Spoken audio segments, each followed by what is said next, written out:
Come on, dice maker, let's make some dice. Hey, it's Jay in the workshop today. I want to show you what I worked on this week. Ooh, my Twitter feed. Oh, just turn that off. Oh, hey, if you want to follow me on Twitter, here's my. It's a garbage fire, but I'm there. For my April Fool's joke, I made Jean dice. I'll show you the video right here. Hey, it's Jay on this beautiful 1st of April, and I have come to you with a revolution in dice making. That's right, we are making Jean dice, also known as Jice. No more resin, no more pigments, no more inks. It is just Jice all the way down. But are they balanced, you may ask? And I tell you, yes. Yes, they are so precisely balanced that I cannot even offer them for sale. They would break the whole dice making industry with their perfect balance. It is Jice from here on out, friends. And the April Fool was me. I did it as a joke because I thought it was funny, and a lot of people were really into it. And I actually got a few commissions to make full sets. So in the process of making them, I realized I could sell like little kits so you can make your own, because unlike my usual dice sets that require a lot of specialized equipment and time and knowledge and know-how, this one you can do with an old pair of jeans and some glue. Now in the video I am going to use dice blanks that I make myself. I sell them in my shop for 15 bucks. You can get a full set of polyhedral blanks. Great. But honestly, sometimes at the dollar store you can find a full set of D&D dice for $1. They're real ugly, but we're just going to cover them up in old jeans, so who cares what they look like? So you could literally buy in for the project, find the dollar dice, find an old pair of jeans that are worn out, and after that you just need some glue and some paint and you'll be good to go. So it's a really fun project. I just wanted to show you guys how it's done. So let me just go ahead and reiterate that list of stuff you'll need.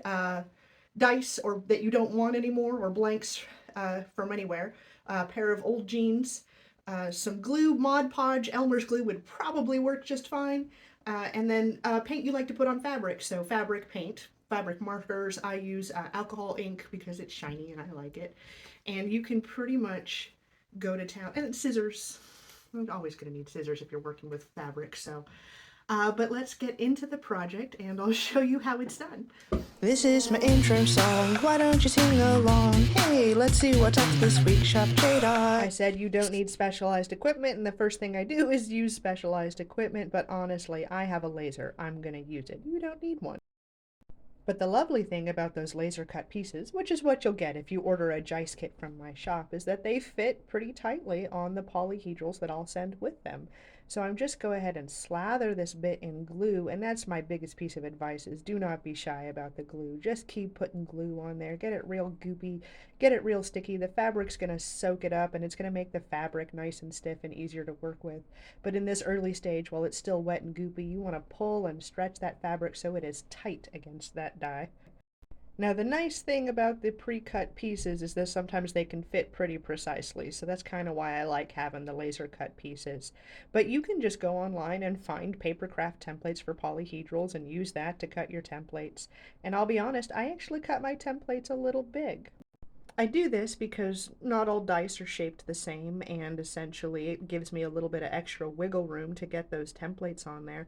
But also, once the fabric has dried a bit, that fabric and glue that you've been smushing together, it's pretty easy to trim those edges and get some really crisp edges. This is by far the fiddliest part of the process, and mostly it's just a matter of slathering the glue on and stretching that material over the polyhedrals.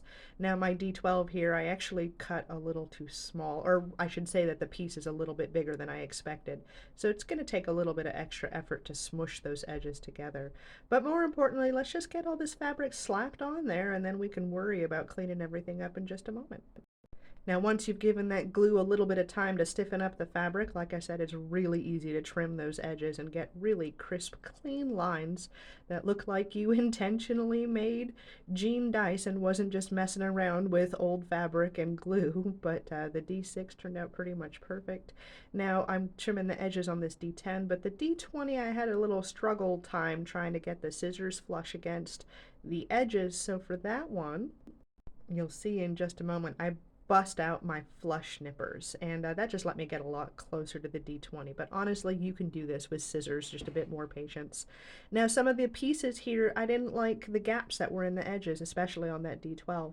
So I just started peeling back faces and or degloving, if you will, which is a horrifying term, but there it is, and it applies here. And I'm just applying a little more glue and smushing the face back on there. And the nice thing about the denim material is it stretches in multiple directions, which makes it comfortable to wear, but also makes it comfortable to work with on these dice. So I am just adding more glue, re-wetting the fabric, and stretching it across the polyhedral to get those edges to meet up a lot closer. Now the next step is to glue down your edges. You got to get that fray like nice and stuck on so that they don't wear off too much over time. So we're just reinforcing the fabric edges with that glue, and it's beautiful. Let's just sweep off those little bits of jean we just trimmed off of these beautiful dice, and then I'm busting out some shiny gold alcohol ink. Genuinely, you can use whatever you like in this step. I'm not going to send you alcohol ink. You can go to the craft store and pick up fabric paint, or puffy paint would be incredible on these. I've even considered doing a version where I stick little crystals on there for pips for the D6s and make a little bedazzled D6 on the denim dice. But have fun with it at this point. You can get really creative. If you were a person with a Cricut crafter, maybe you want to cut little stick-on numbers out of vinyl or something. And I think it could be a lot of fun depending on how you want your dice to look to really mess with this. And hey, maybe you're one of those people with a handy dandy Cricut machine and you can even cut numbers out of like Oracal stick-on vinyl and get them on there too. Whatever you do, just know it's going to be beautiful and perfect because they're denim dice, and the whole point of denim dice is low expectations. You can see me using a dice there to make sure I get all the numbers correct, but we're good to go. Now I want to do touch-ups. I want to clean up some of my edges. I want to clean up some of my stray bits of paint.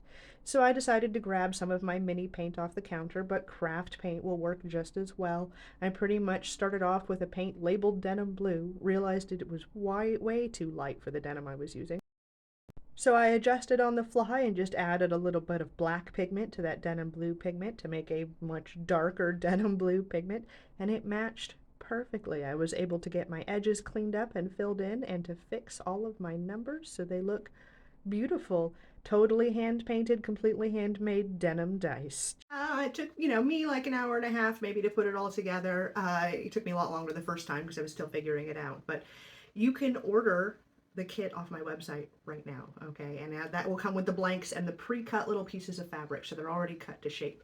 But in all honesty, there are billions of free templates for polyhedral dice for, like look, paper craft template. You can go find a template, cut it out of your own fabric. You don't need me, for sure. Not to cut myself out of the equation, but if you want to make your life a little easier, instead of sourcing all your own materials, I'm happy to send them to you. You'll have to have your own glue and paint and scissors, but as far as the base materials go, all wrapped up, tidy, ready to go, perfectly cut. I hope you had a good time watching me make Jice. If you want to keep having a good time, subscribe, follow along, get your notifications, go to my shop and buy something so I have enough money to fund making more videos. And remember, if we make nothing else, we're just going to make it a great day, all right? Please. This video brought to you by my patrons and viewers like you.